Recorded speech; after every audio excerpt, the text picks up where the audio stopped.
हुआ ये कि मौसम वसंत का था। सूरज के कारण धरती गर्म होने लगी थी और बर्फ पिघलने लगी थी। तो जहाँ की ये कहानी है वहाँ पे बर्फ थी बहुत, और वो बर्फ पिघलने लगी थी। ऊंची ऊंची पहाड़ियों से बर्फ की बड़ी बड़ी सिल्लियाँ टूटकर नदी में गिरती और बहने लगती। वहीं रहती थी एक चूहिया।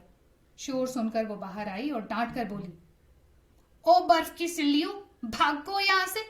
यहाँ तो मेरा घर है, कहीं उसे मत तोड़ देना। अकड़कर सबसे बड़ी सिल्ली ने जवाब दिया, अरे चूहिया, जब बर्फ की सिल्लियां नदी की ओर बढ़ती हैं तो उन्हें कोई नहीं रोक सकता। चूहिया ने तुनक कर जवाब दिया, ओ सिल्ली की बच्ची, तुम जब नदी किनारे पहुंचोगी तो धूप तुम्हें पिघला डालेगी और तुम्हारा नामो निशान भी नहीं बचेगा। बात सुनकर बर्फ की सिल्ली चुप रही, लेकिन सूरज ने इस घमंडी चूहिया को डांटते हुए कहा, ओ नन्ही चूहिया, चुप रह। ये मेरा मामला है कि मैं बर्फ को पिघलाऊं या ना पिघलाऊं।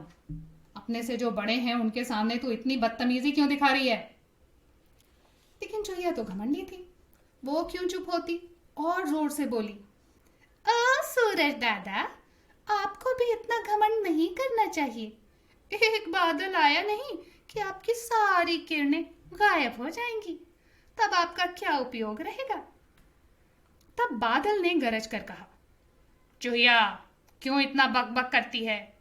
तेरा क्या बिगड़ता है कि मैं सूरज की किरणों को ढक दूं या ना ढकूं? तुम अपने से बड़ों के सामने जो बदतमीजी कर रही हो वो ठीक नहीं है। चूहिया ने फिर से घमंड में फूल कर कहा, बादल बहादुर, इतना घमंड ठीक नहीं। हवा का एक जोरदार झोंका आएगा और तुम्हारे एक एक टुकड़े अलग अलग दिशा में तितर बितर हो जाएंगे। बादल भी चुप हो गए।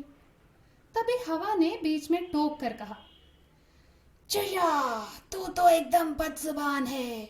मैं बादलों को तितर बितर करूं या ना करूं ये मेरा मामला है। अपने से बड़ों के सामने तुम्हें तमीज से पेश आना चाहिए। ये सुनते ही चूहिया आग बबूला हो गई। बंद करो अपना भाषण। तुम अपने आप को समझती क्या हो? किसी ऊंचे पहाड़ से जैसे ही तुम टकराओगी तुम्हारी सारी ताकत खत्म हो जाएगी। हा हा हा। हवा भी चुप हो गई। तभी पहाड़ की एक चट्टान ने गरज कर कहा, मुंह फट चूहिया, तुम रेत के एक कण के बराबर भी नहीं हो। ये मेरा मामला है कि मैं तेज हवा को रोकूं या न रोकूं, लेकिन तुझे अपने से जो बड़े हैं उनके सामने इस तरह बात नहीं करनी चाहिए। अब चूहिया पैंतरा बदल कर बोली, ठीक है, तुम बड़े, मैं छोटी, पर इससे क्या होता है? देखो देखो, वो जंगली बिल्ली तुम्हारे शरीर पर चल रही है और तुम उसे हटा भी नहीं सकते। पहाड़ की चट्टान भी चुप हो गई। तभी जंगली बिल्ली बोली, फालतू बकवास बंद करो। मुझे अगर गुस्सा आ गया तो तुम्हें कच्चा चबा जाऊंगी।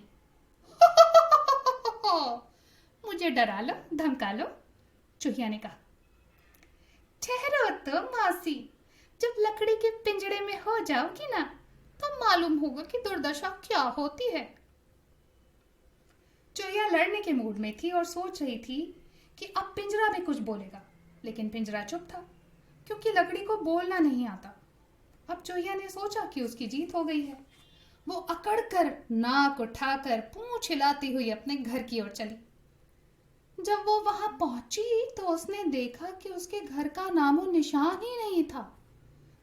जितने समय वो बहस करती रही, बर्फ की सिल्ली नदी के किनारे से जा टकराई और उसका घर डूब गया। चूहिया निराश हो गई, इधर उधर देखने लगी। अपने आप से बोली, अब समझ में आया कि ये मेरी जीत नहीं, हार है। फिजूल बहस में मैंने अपना समय बर्बाद किया।